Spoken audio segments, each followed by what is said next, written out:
Welcome to Preventing Workplace Harassment and Discrimination, presented by HR Compliance Experts. My name is Frank Kania, President of HR Compliance Experts. Thank you for taking the time to participate in this critical workplace training. With more than 3 decades of business and human resource experience, I know the topics of workplace harassment and discrimination aren't anyone's favorite. However, it's important that everyone understand the most current rules and expectations regarding workplace conduct, including what is and especially what is not acceptable. The materials developed for this program and the discussions based on these materials are designed to provide accurate information regarding the subject matter. They are provided for educational purposes only and are not legal advice or other professional services. For legal advice, a competent attorney familiar with the subject matter should be engaged. Also, where explicit and potentially offensive materials are used, they are presented for learning purposes only. And the use of humor does not mean the issues of sexual and other forms of workplace harassment and discrimination are taken lightly. A copy of this presentation is available to download by clicking the file in the box on the right side of your screen. Your company's harassment and discrimination prevention policies may also be available in the same box on the right. Now, throughout the presentation, you'll be asked to respond to a series of questions. Enter your responses when the answer choices appear in the box on the right. Then, simply click the vote button. Okay, let's try a true or false question. At an elevation of 5,343 feet above sea level and located in the Adirondack Mountains, Mount Marcy is the highest point in New York State. True or false?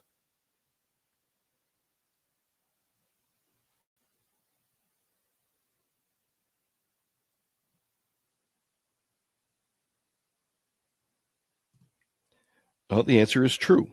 Mount Marcy is the highest point in New York State. Okay, now let's try a poll related to our topic. Which of the following is correct? A, all forms of workplace harassment are inappropriate, but only sexual harassment is illegal. B, the only person who can report sexual harassment is the person who is the target of the harassing behavior. C, sexual harassment must be reported within 6 months from the first time it happens. Or D, sexual harassment is a form of sex discrimination and is unlawful under state and federal law. Okay, which one of those is correct?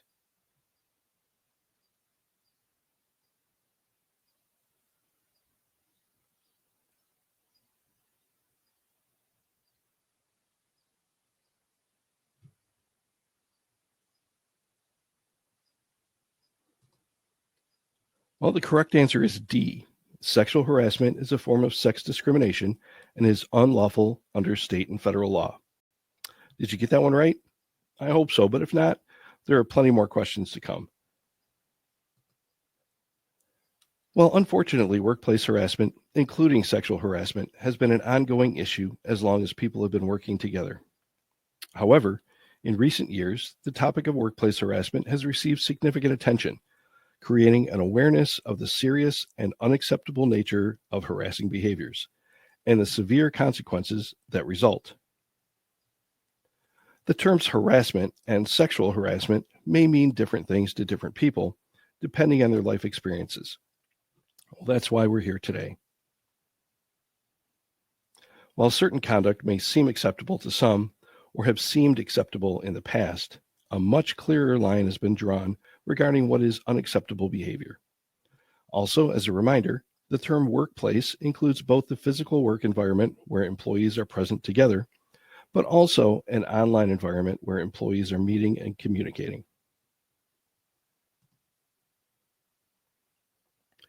The purpose of this training is to establish a common understanding about what is and what is not acceptable behavior in your workplace. Explain how to report sexual and other forms of harassment and discrimination internally, and show what options exist for reporting harassment and discrimination externally. Although never acceptable behavior, Today, there is no tolerance for any form of harassment, discrimination, or retaliation at work or anywhere. Awareness of all forms of harassment and discrimination and the harmful effects on the lives of victims and their families has increased significantly in recent years. While the focus is often on sexual harassment, it's important to remember it is unlawful to harass anyone based on any protected status, including age, race, religion or creed, color, sex, sexual orientation, national origin, gender identity or expression, the status of being transgender, marital or family status, domestic violence victim status, military status, immigration status, conviction records, disability, or genetic information.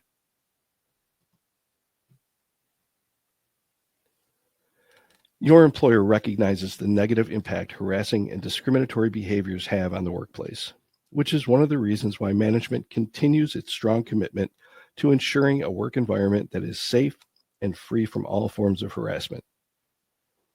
In addition, laws prohibiting all forms of harassment and discrimination have increased in number and force.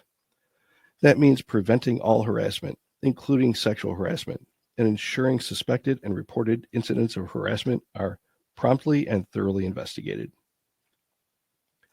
It also means properly addressing harassing behaviors by telling the individual or individuals to stop immediately and taking the appropriate disciplinary actions, which in some cases may include termination of their employment. The clear and constant message everyone should receive is that no harassment, including any form of sexual harassment or discrimination, will be tolerated.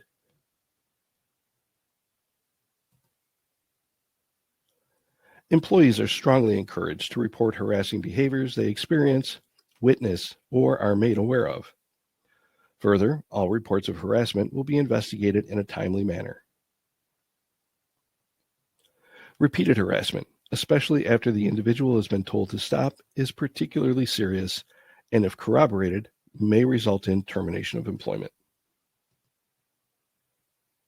So to summarize, neither discrimination nor harassment in any form will be tolerated at any time. And where allegations are supported, disciplinary action will be taken, up to and including the possibility that the offender's employment will be terminated. So where am I going with our training next? Well, I'm going to define and explain various types and forms of harassment, harassing behaviors, and gender discrimination to help everyone gain a better understanding of what is and what is not harassing behavior. I'll also provide examples of harassment and discrimination, as well as other behaviors that are unacceptable in the workplace. I'll explain what you should do if you believe you're being harassed or discriminated against, or you witness or become aware of workplace harassment or discrimination. And lastly, I'll provide information on your rights and the actions you can take if you've been harassed or discriminated against in the workplace. Now, let's take our first poll. To prevent harassment and discrimination, you should A, treat every individual with suspicion and don't trust anyone. B, treat every individual with dignity and respect. C, relax and stop being offended by every little thing people do and say. Or D, continue to stay at least 6 feet apart even though the pandemic is over. Okay, which one of those do you think is correct?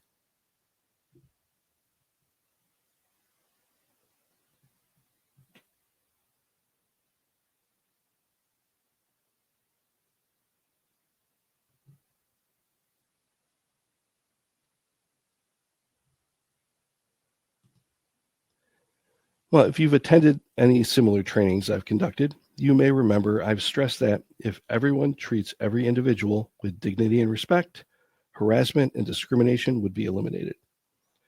However, because that's not the case, at least not yet, these training sessions are necessary.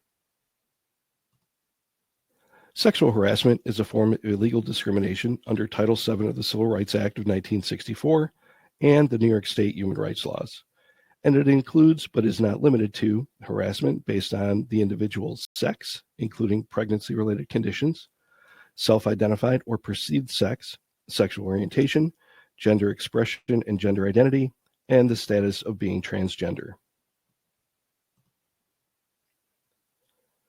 Sexual harassment also includes unwelcome sexual advances, requests for sexual actions or activities, treating employees differently based on gender, discrimination due to gender stereotyping, and other visual, verbal, or physical conduct of a sexual nature that has the purpose or effect of unreasonably interfering with an individual's work performance or creating an intimidating, hostile, or offensive work environment, even if the reporting individual is not the intended target of the sexual harassment.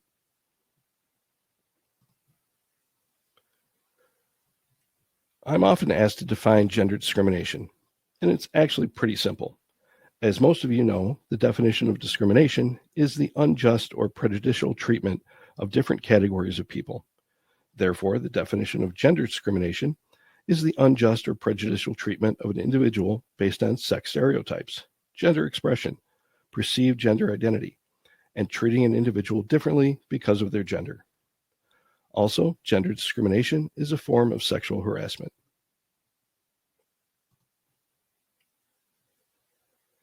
In addition, a common definition of gender identity is a person's internal understanding of their gender. When discussing gender identity, it's also important to know that while the gender spectrum can be nuanced, the most common gender identities are female, male, transgender, and non-binary. The term binary is defined as when the individual's gender identity, female or male, aligns with their sex at birth. The term non-binary is defined as when the individual does not identify exclusively as male or female. They may identify as both, somewhere in between, or completely outside the gender binary. Also, some may identify as transgender, and the term transgender can be defined as when the individual's gender identity is different from their sex at birth.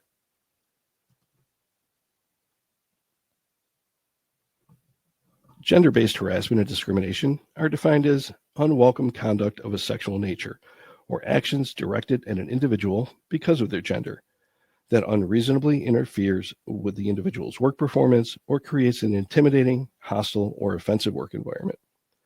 The individual's acceptance of the behavior determines employment, or employment decisions are based on an individual's response to the unwelcome behavior. Further, unlawful gender-based sexual harassment subjects an individual to inferior terms, conditions, or privileges of employment because of their gender, gender identity or expression, or their status of being transgender.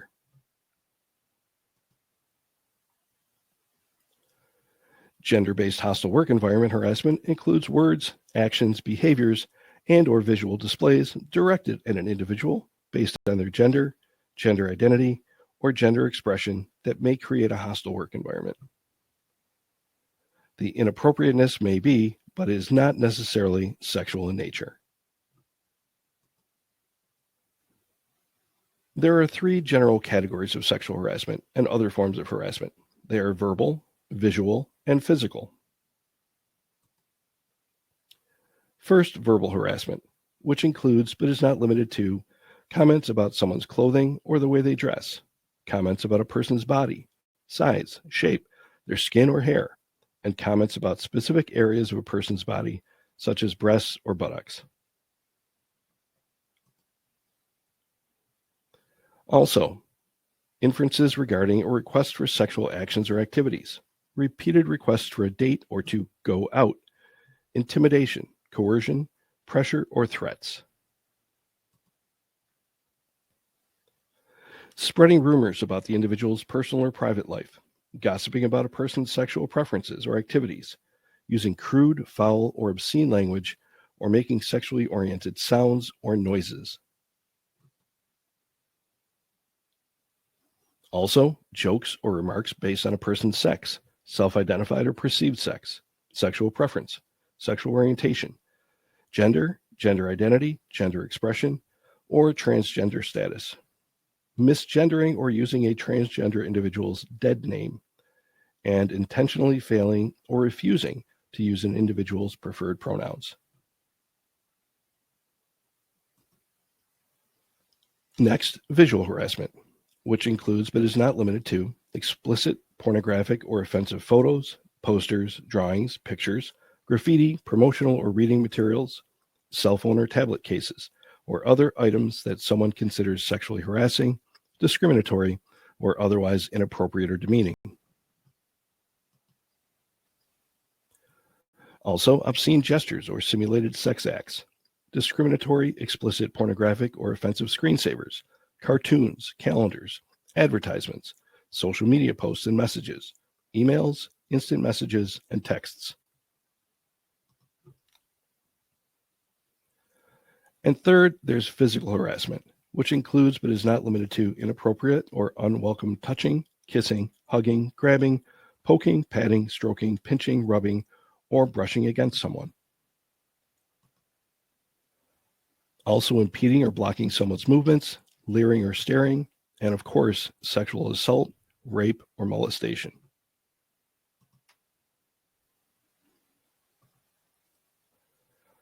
Okay, let's take this opportunity to review what has been presented so far. Our first case study is called Just One Text Message.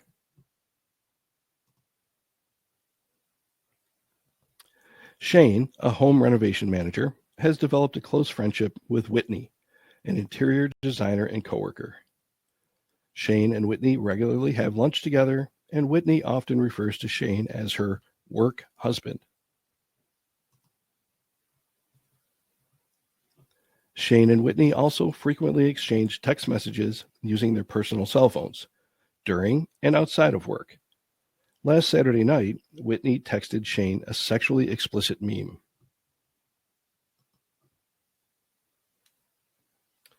Okay, based on the information provided, please answer the following true or false. Because Whitney sent the meme from her personal cell phone to Shane's personal cell phone during non-work hours, her actions are not a potential workplace harassment issue. True or false?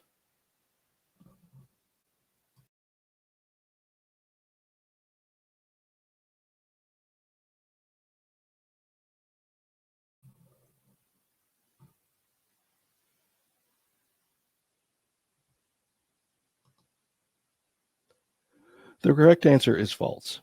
While the incident did not happen in the workplace during working hours, harassment can occur between employees anytime and anywhere.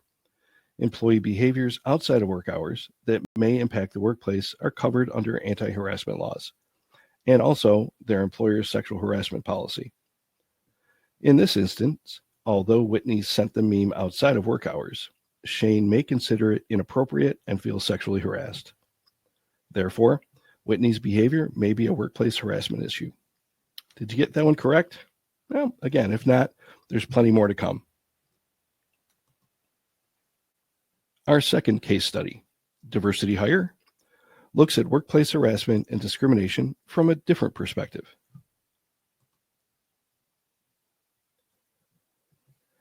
Elisa was hired a few months ago, and she is the only woman in the office and the only person of color in the company. Elisa confided to a friend that she's often feeling ignored by Stan, her boss, and the VP of operations. For example, during weekly team meetings, Stan regularly will ask Elisa's peers for feedback on his ideas, but he'll never ask her for her input. After several weeks of feeling ignored, Elisa decided to offer her input on an operational issue during a team meeting. Stan immediately discounted her feedback and belittled her in front of her colleagues. Then, the next morning, Elisa overheard Stan telling another manager that she was a diversity hire. Based on the information provided so far, please answer the following true or false. Stan's behavior towards Elisa during team meetings and his comment about Elisa being a diversity hire may be discrimination and harassment based on Elisa's gender and or race. True or false?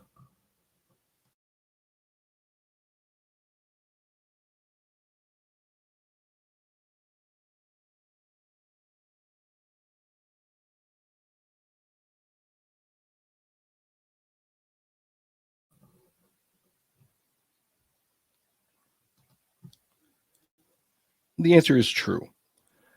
Stan's ongoing behaviors towards Elisa during team meetings were inappropriate, belittling, and appear to be motivated by her gender and or race. Combined with his comment that she was a diversity hire, it appears these behaviors may meet the federal standard for harassment, which is severe or pervasive.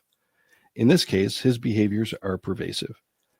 And the New York State standard, behavior that rises above a petty slight or trivial inconvenience, would also likely apply here.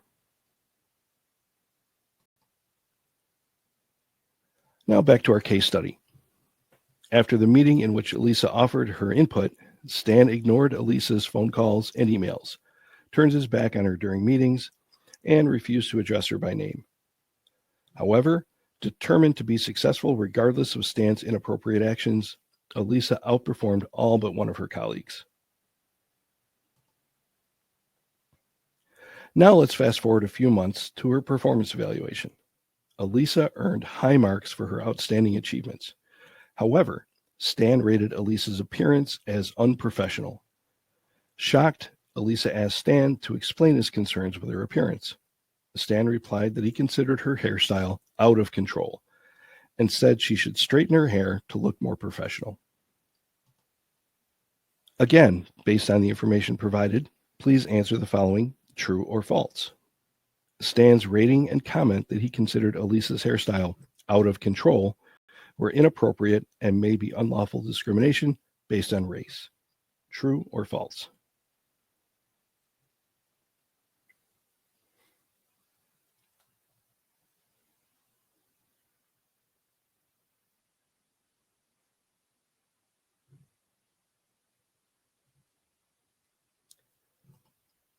Well, the answer is true. Stan's rating of Elisa's appearance as unprofessional and his comment that she should straighten her hair appear to be motivated by her race. Also, as Elisa's supervisor, Stan likely violated a 2019 amendment to the New York State Human Rights Law, which prohibits discrimination based on an individual's natural hair or hairstyles associated with race. Traits historically associated with race, including but not limited to hair texture and protective hairstyles. Those were some tough situations and questions. I hope you did well.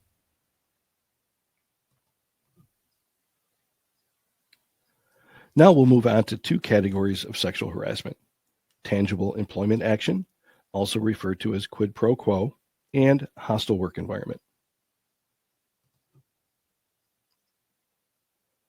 Tangible employment action, also called quid pro quo, which means this for that, is defined as when an employer or supervisor uses rewards or punishments to coerce an employee into a sexual relationship or sexual acts. These include offering raises, bonuses, promotions, or other opportunities in exchange for sexual acts. Tangible employment action also includes actions such as threatening, demoting, firing, or other negative consequences, increasing someone's workload or schedule changes, for example. And when this happens when an employee refuses, mark.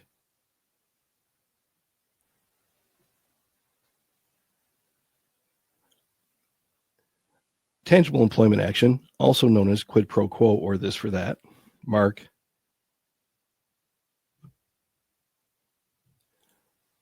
Tangible employment action also includes threatening, demoting, firing, or other negative consequences, such as increased workloads or schedule changes when an employee refuses their advances. Also using pressure, threats, or physical acts to force a sexual relationship, or retaliating for refusing to engage in a sexual relationship. Now we'll use our third case study, 2 creams, 1 sugar, to illustrate. This one is a little more complex, so see if you can catch all the details. Dasha was recently hired as a barista at a popular local cafe. She enjoys her job and the growing list of regulars she interacts with. Dasha was also excited that her favorite author was having a book signing at the cafe soon. Tickets have been sold out for weeks, so she hoped to be scheduled to work during the special event. While on a break, Dasha approached the cafe manager, Don, and asked about her scheduling request. Seated together in his small office, Dasha excitedly explained her admiration for the author and how much it would mean to her if she could meet him. Then Dasha asked to be scheduled during the book signing. After a brief pause, Don placed his hand on Dasha's knee and said that because customers are more generous with tips during special events, several baristas had already requested that shift. He also said he understood how much it would mean to her to meet the author. Then, squeezing Dasha's knee, Don said he'd see what he could do. Okay, based on the information provided so far, please answer the following: true or false. Don's behavior in the office with Dasha was inappropriate and may be considered sexual harassment. Again, true or false.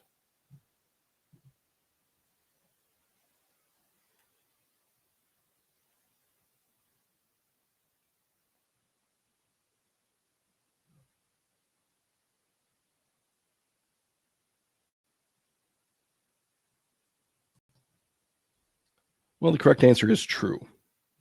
As a manager, Don's behavior, which was touching and squeezing an employee's knee, was clearly inappropriate. Further, although Don didn't make any explicit promise or threat regarding Dasha's scheduling request, his actions appeared to imply a quid pro quo connection between his decision about scheduling her and the potential response to his advances. Now, as a side note, when considering Don's words alone, that he understood how much meeting the author would mean to Dasha and that he would see what he could do, a reasonable person may be less likely to interpret them as potentially harassing words. However, Don's words, along with his inappropriate touching and squeezing of Dasha's knee, are significantly more likely to be interpreted as sexual harassment. Back to the case study. Dasha was disappointed when she was not scheduled during the book signing. Then, when a barista said they couldn't work that day, Dasha asked Don if she could switch with them.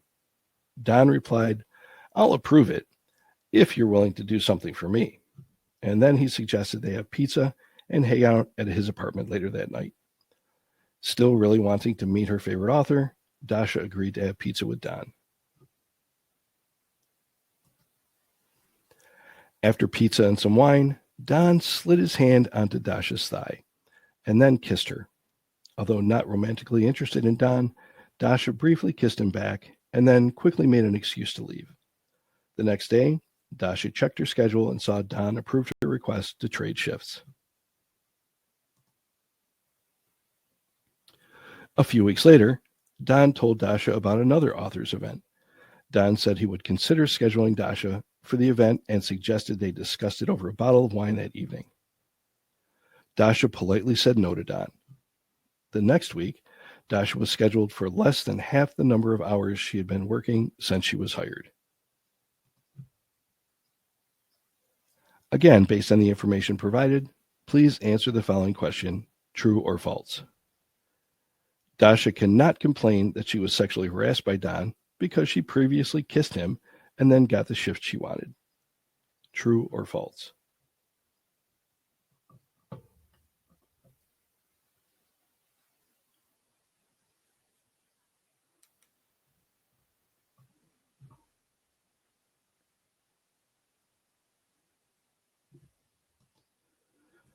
The answer is false. Because Don's sexual advances were unwelcomed by Dasha, she appeared to be the target of, in this instance, quid pro quo sexual harassment. Again, answer this question: true or false. Don's actions, scheduling Dasha for less than half the hours she had consistently worked since she was hired several weeks ago, after Dasha refused his advances, appears likely to be quid pro quo sexual harassment. True or false?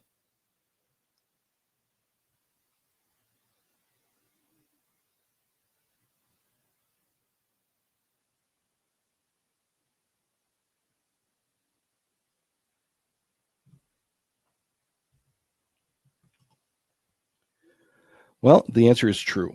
Based on his previous and recent behaviors, Don, who has authority over Dasha, appears to have offered to trade job benefits for sexual favors.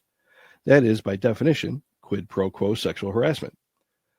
The fact that Dasha's hours were significantly reduced only days after she refused Don's sexual advances indicates a strong link between the two events. Also, because Don is a manager and represents the employer, both Don and the company may be exposed to potential legal liability based on Don's actions.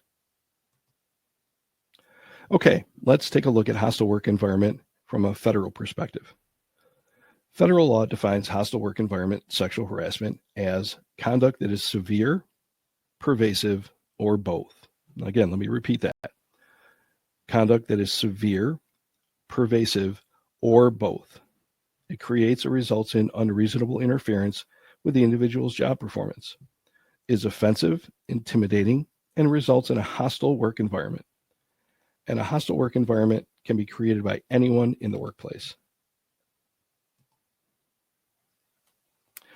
Now, from a state perspective, in 2020, New York State specific law regarding hostile work environment sexual harassment was expanded to define harassment as conduct which results in the affected employee experiencing inferior terms, conditions, or privileges of employment, regardless of whether the conduct is considered severe or pervasive. New York State replaced the severe or pervasive standard with one that requires the behavior to only be something a reasonable person subjected to the same type of harassing behavior and with the same protected characteristic would consider more than a petty slight or trivial inconvenience.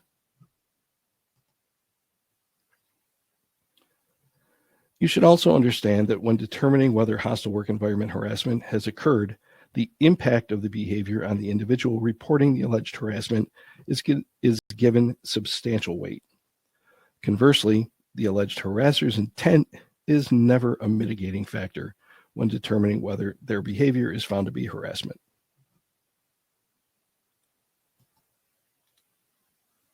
Hostile work environment sexual harassment includes explicit or suggestive sexual or discriminatory displays or publications anywhere in the workplace. Now, again, these may include pictures, posters, calendars, graffiti objects, promotional materials, reading materials, or other materials that are sexually demeaning or pornographic. Offensive materials are also not allowed on computers, cell phones, tablets, including cell phone and tablet cases, or other electronic devices used in the workplace. Any offensive materials or items may be considered more than a petty slight or trivial inconvenience, or may interfere with job performance and create an offensive, intimidating, abusive, or hostile work environment.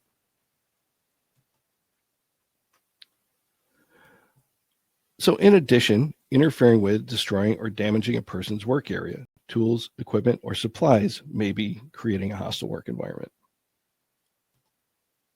as well as sabotaging an employee's work or otherwise interfering with someone's ability to perform their job. These are all potential unlawful harassment. And finally, yelling, name-calling, and bullying are completely unacceptable and may create a hostile work environment.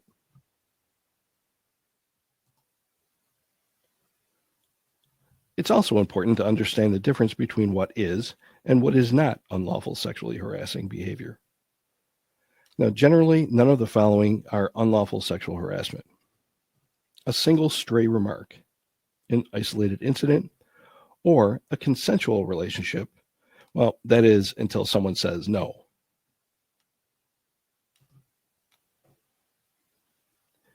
When considering if a hostile work environment may exist, based on the federal standards, again, the factors include how frequent is the conduct, how severe is the conduct physically threatening or humiliating, or simply an offensive comment, and does the comment unreasonably interfere with the individual's work performance. As I said earlier, New York State has different standards for determining whether certain actions may be sexual harassment. Let's take a minute to check your understanding of what behaviors may qualify under the New York State standards. So, of the following, which is likely more than a petty slight or trivial inconvenience? And again, make sure you choose all that apply. A, complimenting a coworker on their new vehicle. B, asking a coworker if they're dating anyone. C, repeatedly touching a coworker's arm or hand during conversations. Or D, asking a coworker out on a date repeatedly after they've already said no. Again, choose all that apply.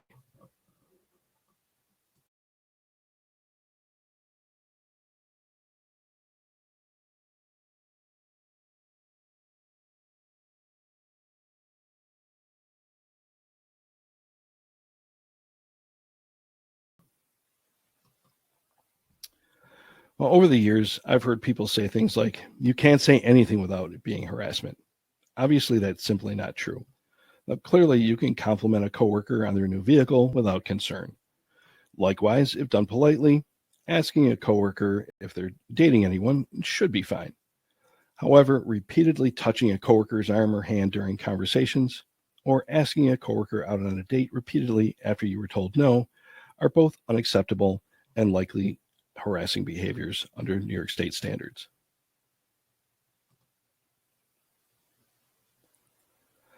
Depending on the circumstances, it may be possible to stop potential sexual or other harassment from going beyond a single stray remark or isolated incident by letting the individual know their behavior is inappropriate. Now, let's take a look at case study number 4, Alone Together. Chris, the production manager at a local manufacturing plant, had been dating Tyler, a line worker at the plant. After a little more than 3 months into their relationship, Chris and Tyler mutually agreed to stop dating and not let their past relationship interfere with work. However, recently, Chris began making comments to Tyler about missing their relationship.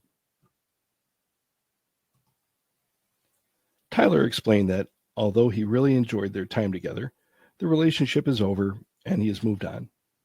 Now, a few days later, when the new schedule was posted, Tyler saw that it included mandatory overtime several evenings during the month. Looking closer, Tyler realized that only he and Chris were scheduled for the mandatory overtime. Now, based on the information provided, answer the following question, true or false.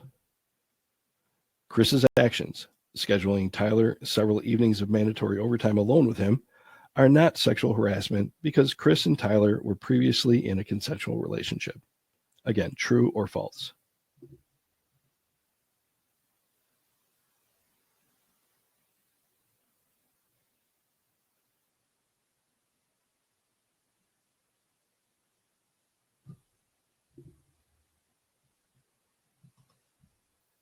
Well, the answer is false. Having a prior relationship does not allow Chris to schedule Tyler alone with him several evenings. Further, Chris appears to be using his management position to either punish Tyler for refusing his advances or to ensure they are alone so he can try to convince Tyler to restart their relationship. Under either circumstance, because Tyler has said no to Chris's actions, they appear to be workplace harassment. Their prior relationship does not excuse Chris's inappropriate actions whatsoever. The anonymity of social media has resulted in many employees posting rants and comments they would usually not say face to face. Harassing rants about coworkers and supervisors, insults to customers, clients, and prospects, negative or damaging information about their employers. Employees are also posting pictures and videos from parties and social gatherings for revenge against coworkers and former relationship partners, to make others look bad, and with the intent to harass or bully people they don't like or they disagree with. Employees also share things that are highly inappropriate and offensive: pornographic materials, photos and videos, offensive and harassing jokes and memes, threatening images and messages, and photos and videos that have been changed so that they are pornographic and insulting, or threatening, or harassing others based on their gender, gender expression or identity, or because they are transgender. A hostile work environment can exist beyond the physical workplace. A virtual hostile work environment may be created in several ways, including through a remote work setup, on Zoom or other video platforms, and in emails, text and direct messages, web-based chat applications, social media posts, and many other ways. In my 3 decades of business and HR experience, I've found that some things haven't changed over time. For example, when confronted about offensive behaviors, some employees will respond, "I was just kidding. Why is everybody so sensitive? Can't anybody take a joke anymore?" Or how is that considered offensive? Or, "I sent that from my personal cell phone outside of work, so you can't do anything to me." Well, that's just simply not true. Now let's take a look at our next case study, Rhonda's retreat. Like the entire team she works with, Rhonda is a fully remote employee. During last week's team meeting, Rhonda proudly proclaimed that she was working from Rhonda's retreat, her now ex-husband's former man cave, that she has redecorated. As Rhonda turned the camera to show off her new space, a room she said was designed and furnished with total relaxation in mind, Janetta and the others on the meeting saw a pornographic image on Rhonda's flat screen TV and sex toys on a shelf next to the TV. So based on the information in the case study, please answer true or false. Although Janetta felt extremely offended by the pornographic image and sex toys on display, it would not be considered sexual harassment because Rhonda and Janetta are both women. True or false?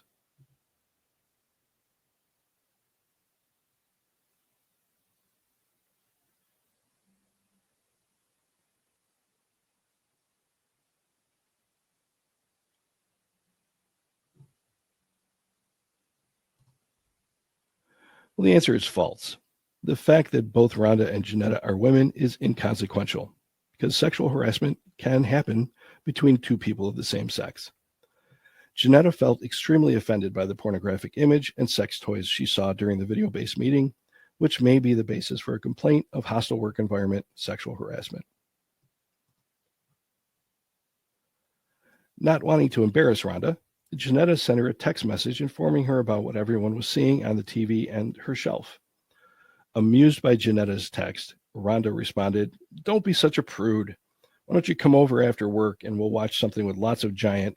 And here Rhonda inserted several eggplant emojis, which are commonly used to represent a penis. Later that afternoon, and for several days after, Rhonda and a few of her work friends included an eggplant emoji in every email and instant message they sent to Janetta, and repeatedly asked Janetta if she likes eggplant. Again, please answer true or false. Because Rhonda and the other employees all work remotely, their behaviors toward Janetta do not meet the standard for workplace harassment. True or false?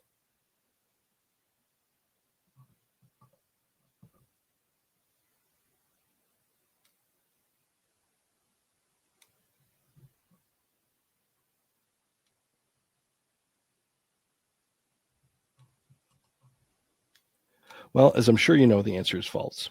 A remote work site is an extension of the workplace, regardless of where the employee is located, even the employee's own home. Harassment or discrimination that occurs with the use of any electronic platform can create a hostile work environment. Further, Rhonda and the employees she's enlisted to continue harassing Janetta turned what may have been an unintentional indiscretion, curable by a simple apology, into an undeniably hostile work environment. Sex stereotyping is unacceptable and occurs when conduct or personality traits are considered inappropriate simply because they may not conform to other people's ideas or perceptions about how individuals of either sex should act or look. Harassing a person because they don't conform to gender stereotypes, such as how they look, dress, wear their hair, do or don't wear makeup, their speech, personality, or lifestyle, is sexual harassment.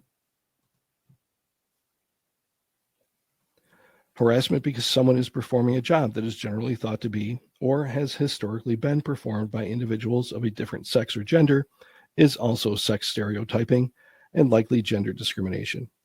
The same is true for assigning jobs or work tasks based on traditionally gendered roles or perceptions.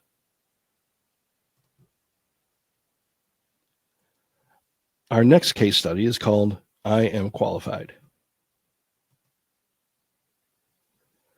This case study is about Gabe, a teacher certified at every grade level. For the last 10 years, Gabe has taught 8th grade history at a private school. Outside the classroom, Gabe also supports the children in his community by leading a Cub Scout pack and volunteering as an assistant coach with the town soccer program for 5 and 6-year-olds.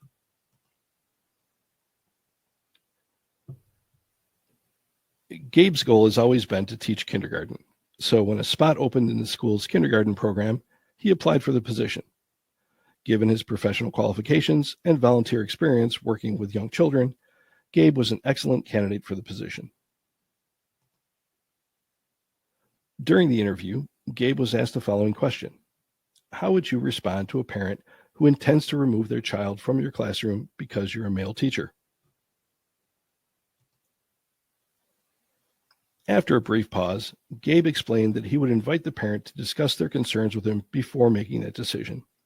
Then he would explain his qualifications and experience working with young children and ask that they give him an opportunity to prove their child would thrive in his classroom. A week after the interview, Gabe was notified that he was no longer being considered for the position. Disappointed, Gabe contacted the chair of the interview committee for an explanation. He was told that the interview process was strictly confidential. A couple months later, when Gabe was introduced to the new kindergarten teacher, she excitedly told him this was her first teaching assignment. Later that day, Gabe asked the principal why he was rejected. Hesitantly, the principal explained that there were concerns that parents would respond negatively to a male kindergarten teacher, so the female candidate was hired. The first question on this case study, please answer true or false. Gabe appeared to have been discriminated against based on his sex and gender. True or false?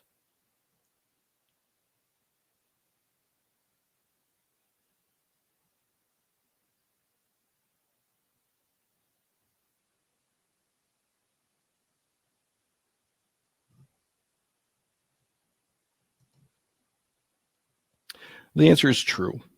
When Gabe asked why he was passed over for the position, the principal admitted that it was based on Gabe being a man. Because the hiring decision was made based on Gabe's sex and gender, male, following the traditional idea that a kindergarten teacher should be female, which is sex stereotyping, Gabe appears to have been subjected to workplace discrimination. Again, answer this question true or false. The decision to hire a female teacher with no experience, rather than Gabe, a male teacher with several years' experience, is justified because the school's administration acted to avoid the anticipated concerns the kindergarten parents might have. True or false?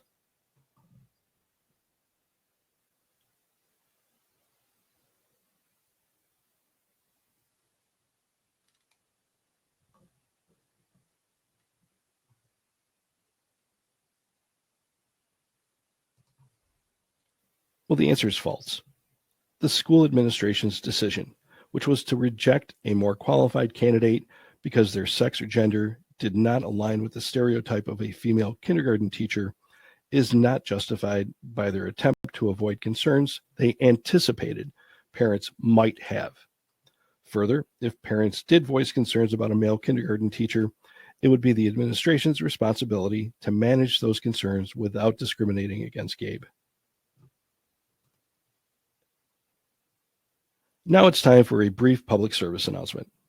The best way to avoid issues with workplace harassment and discrimination is to treat every individual with dignity and respect. It really is that simple.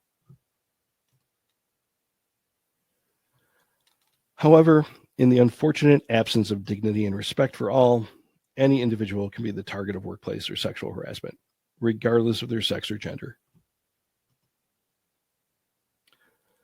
Targets of sexual harassment can include coworkers, managers and supervisors, interns, customers, visitors, volunteers, vendors, suppliers, delivery people, security personnel, and independent contractors, just to name a few. Likewise, people who can commit sexual harassment include coworkers, managers, supervisors, interns, customers, visitors, volunteers, vendors, suppliers, delivery people, security personnel, and independent contractors. Are you seeing any similarities between those two lists? Sexual harassment can occur whenever and wherever people are together, in the workplace and in the field, employer-sponsored training and conferences, business trips, lunches, dinners, office parties, off-site, off-hour activities with coworkers, interns, vendors, suppliers, and during phone calls and video meetings, in text messages, instant messages, and emails, and on countless social media platforms. Okay, let's quickly test your knowledge. Which of the following may be examples of workplace harassment or discrimination? And again, please choose all that apply.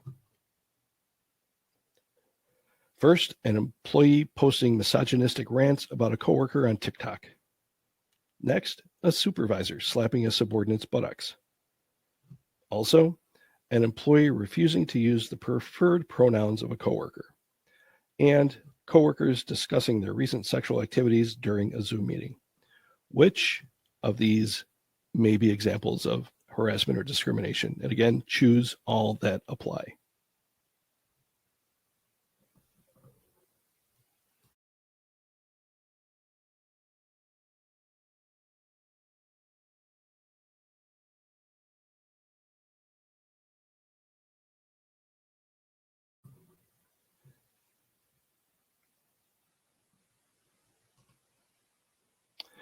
Well, the correct answer is that all of the issues listed may be examples of workplace harassment or discrimination. So, not really a trick question, but it was kind of tricky. Another vital issue to consider is bystander intervention. That is, if you witness or if you see or hear something that may be inappropriate and unwelcomed, do something. That would be bystander intervention. So if you witness harassment or other inappropriate behaviors, you can interrupt that harassment by engaging with the individual being harassed and distracting them from the harassing behavior. Ask them a question. Tell them their boss or another senior manager wants to see them. Or tell them you need help with something that's very important. Also, if you feel unsafe interrupting on your own, then ask someone to help interrupt the harassing behavior. You can also be helpful to the person being harassed in other ways. Record or take notes on the harassment to help with a future investigation. Also, after the incident, you can check in with the person you believe has been harassed to ask how they're feeling and let them know the behavior was not okay. If you feel safe doing so, you can even confront the harasser and explain that their behavior is inappropriate. However, remember that when confronting someone about their inappropriate behavior, physically assaulting the individual is never an appropriate response. Okay, now let's again take a minute to check your knowledge on what we just covered. During a recent meeting, the Director of Operations, Max, asked Rosetta, a salesperson, to contact Black business owners on the prospect list because he believes those individuals will prefer working with a woman of color.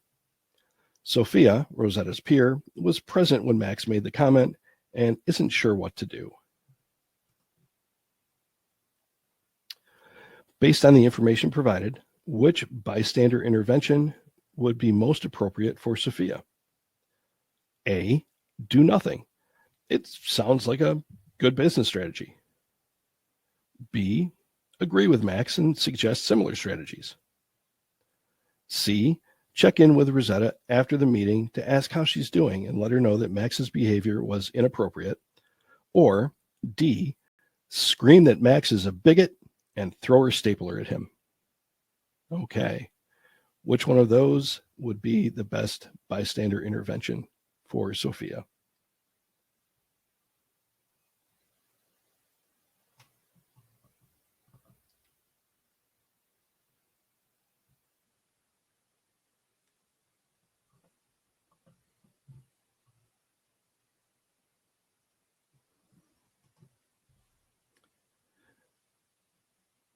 Well, based on the scenario, Sophia should C, check in with Rosetta after the meeting to ask how she's doing and let her know that Max's behavior was inappropriate.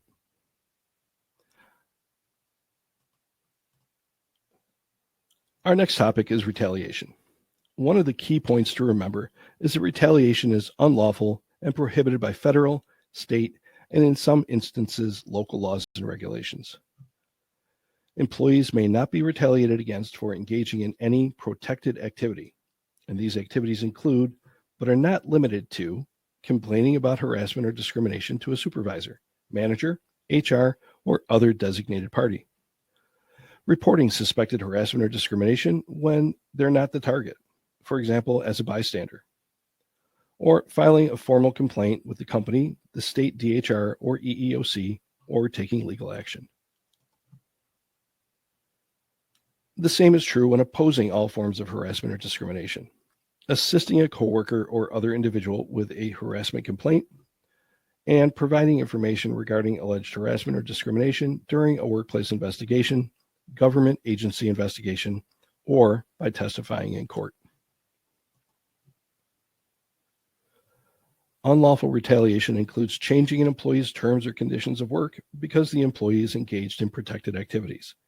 For example, a demotion or termination, reduced work hours, and assigning less desirable shifts or work tasks. Reduced work responsibilities, releasing private information in personnel files to the public, denying reasonable accommodations. Also, not selecting the employee for projects to avoid drama or because the employee has been labeled difficult. Undermining an individual's immigration status. Not selecting or considering the employee for a promotion. Changing an individual's work location, including moving their worksite or office to a less desirable location, and providing non-factual or baseless negative references about the person.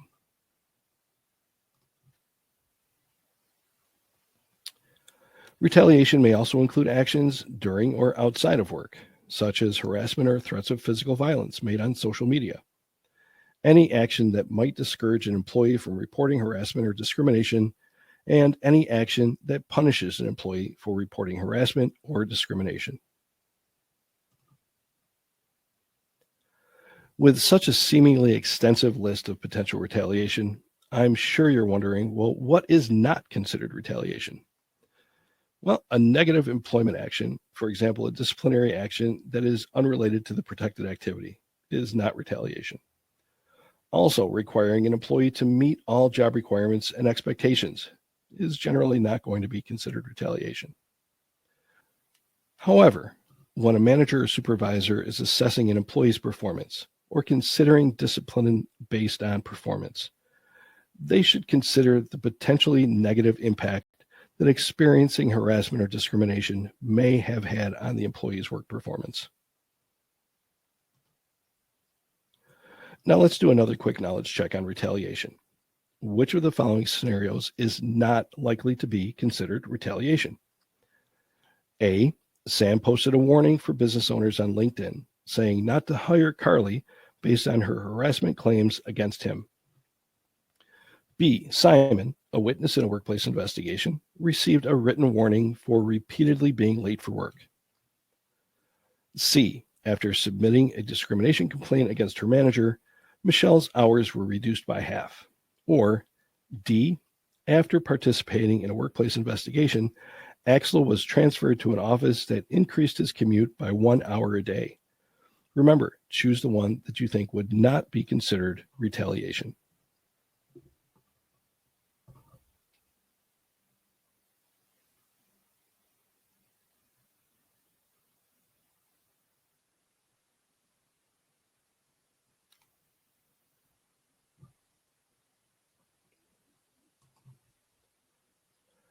The only scenario that is likely not retaliation is B. Simon, a witness in a workplace investigation, received a written warning for repeatedly being late for work.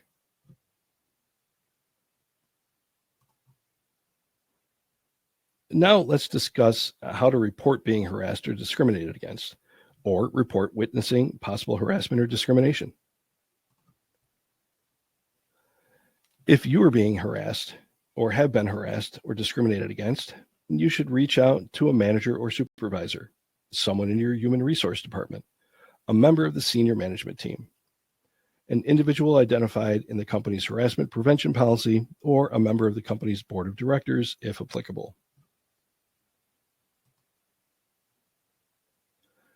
Likewise, if you witness or become aware of potential harassment or discrimination, follow the same reporting process and contact a manager or supervisor, someone in the Human Resources Department, a member of senior management, an individual identified in the company's harassment prevention policy, or a member of the company's board of directors, if applicable.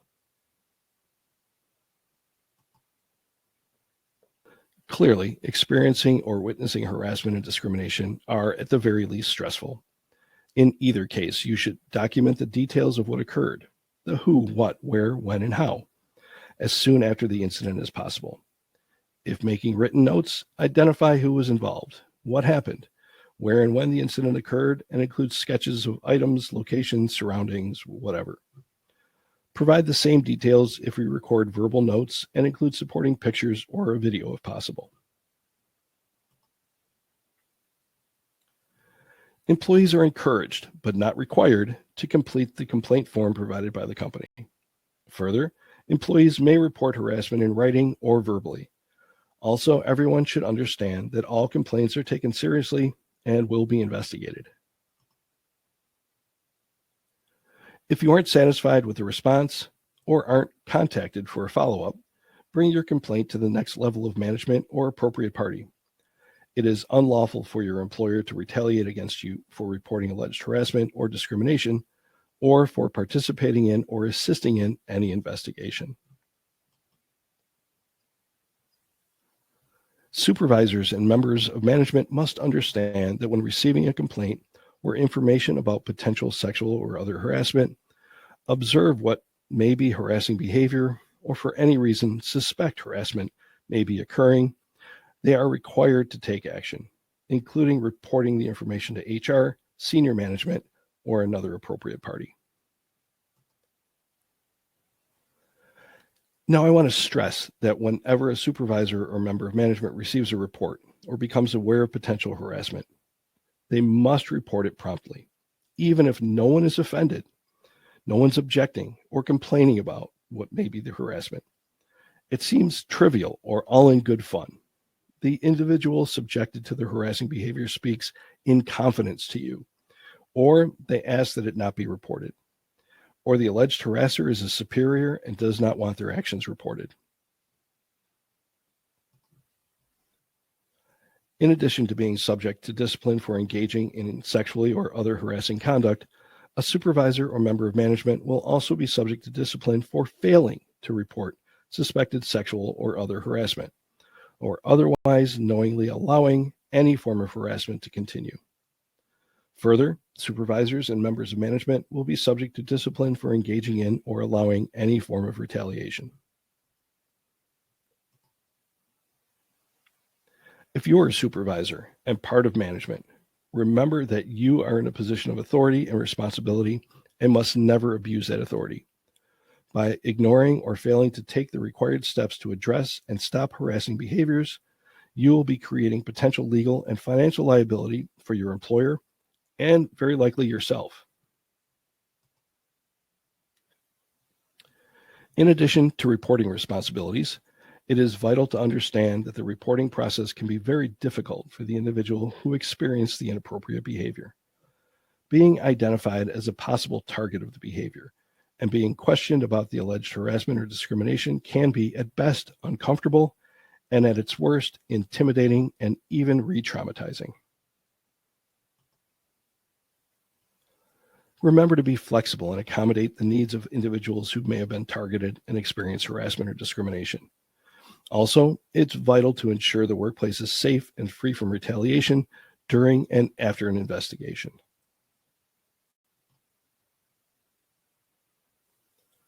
Supervisors and management have a responsibility to provide reasonable care and attention in the workplace to all the employees they manage.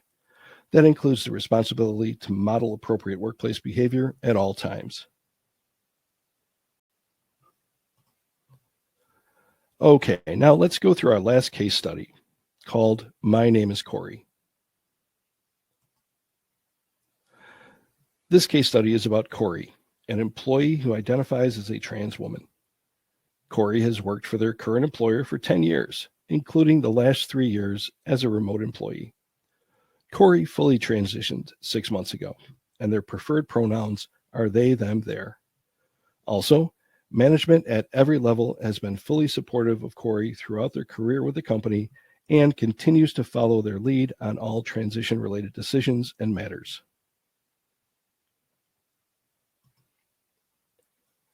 Corey's coworker, Amir, has continued to refer to Corey by their former name, known as dead naming, and using he, him, his pronouns. Corey has asked Amir to be respectful and please use their correct name and pronouns, explaining that his actions are hurtful, not to mention confusing to some of the new employees. Amir refused, saying to do so would violate his religious beliefs. Corey then talked to their supervisor, Mandy, about Amir's actions and asked for her advice, but as a friend.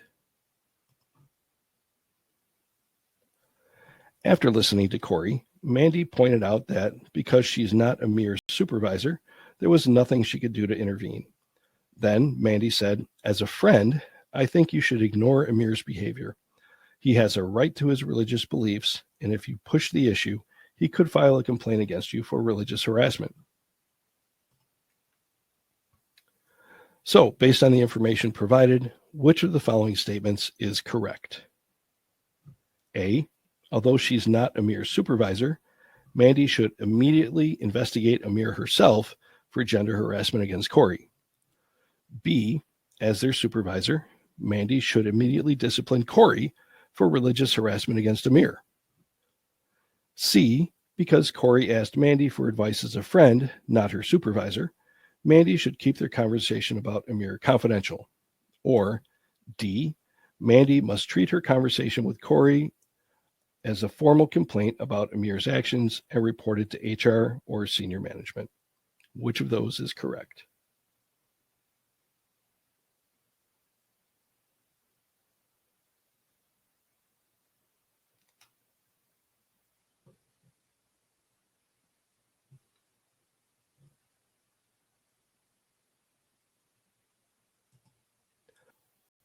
The correct answer is D.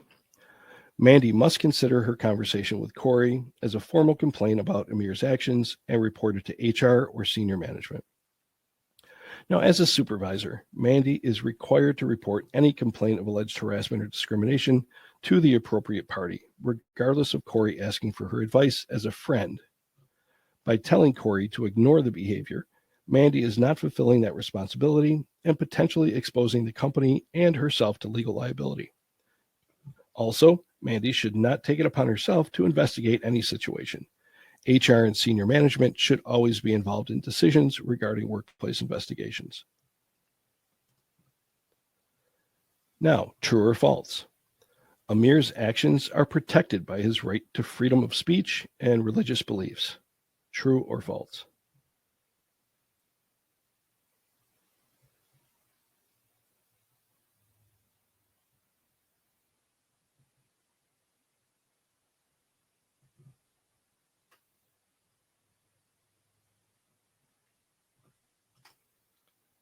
Well, the answer is false. Amir's actions are not protected.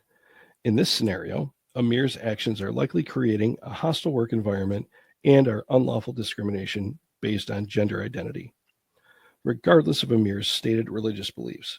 The state's human rights law does not recognize personal religious beliefs as a justifiable defense against harassment or discrimination.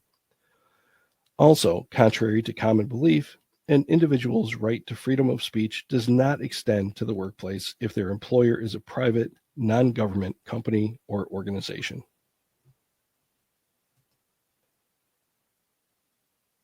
Now let's take a look at complaint investigations.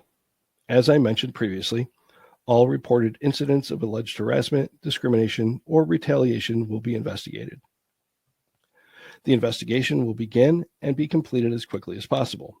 Investigations are kept confidential to the extent possible, and employees are required to cooperate fully with all investigations.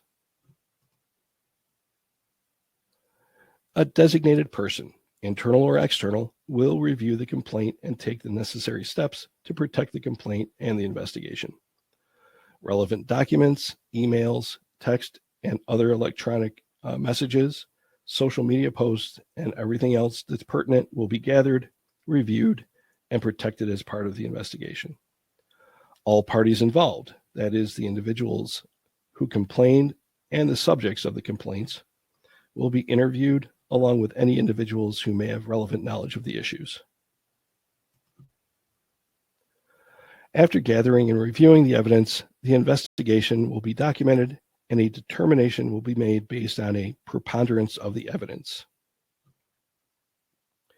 The complainants and the individuals who are the subjects of the investigation will be notified of the final determination, and anyone found to have engaged in harassment, discrimination, or retaliation will be subject to disciplinary action up to and including termination of employment.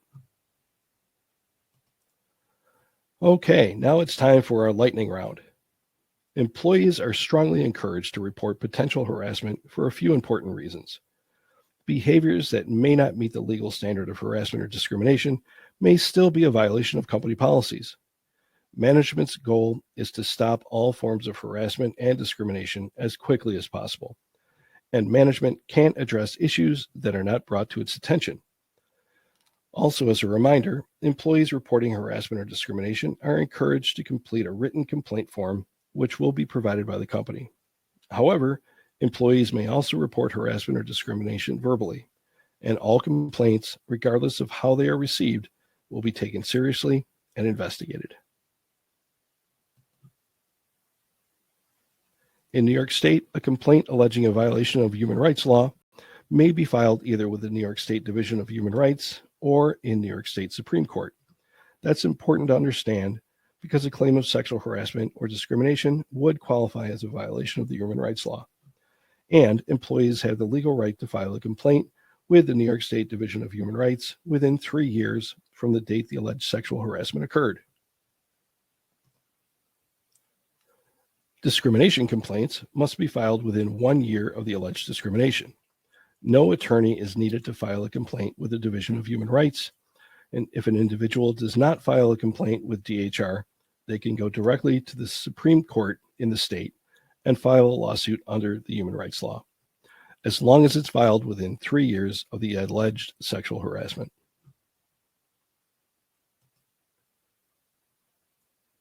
However, an individual may not file with DHR if they have already filed a suit in state Supreme Court under the human rights law.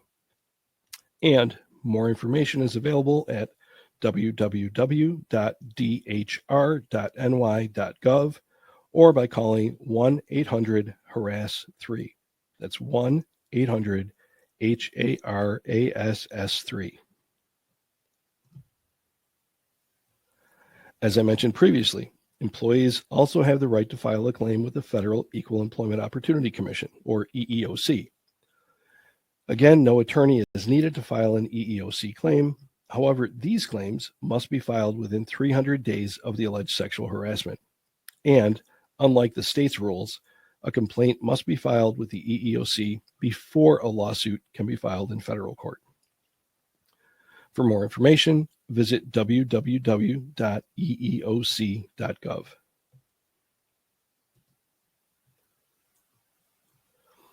Some local governments have laws against sexual harassment and other forms of discrimination and retaliation. Contact your county, city, town, or other applicable municipal government for more information. Harassment may be a crime if it involves physical touching, forced or coerced physical confinement, or sexual acts. Contact local law enforcement if you believe you've been subjected to any of these actions or have questions. Now, a few final thoughts. While a significant focus of this training was on sexual harassment and gender discrimination, workplace harassment may be based on several protected characteristics, including sex and gender. That's why it's important to remember that any form of harassment or discrimination based on a protected characteristic is prohibited in the workplace and may result in disciplinary action.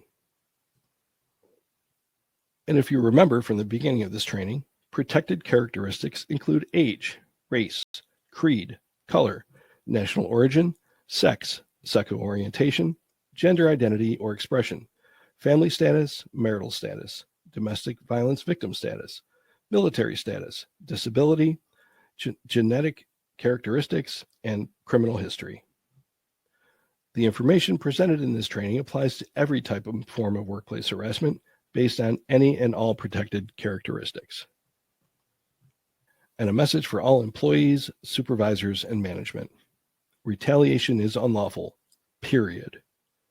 Regardless of the circumstances, it is unlawful for anyone to retaliate against you for reporting or cooperating with any investigation or legal action regarding harassment or discrimination. It is also unlawful for you to retaliate against anyone for reporting or cooperating with an investigation or legal action regarding harassment or discrimination. Okay, well, I want to thank you for your time and attention, and congratulations.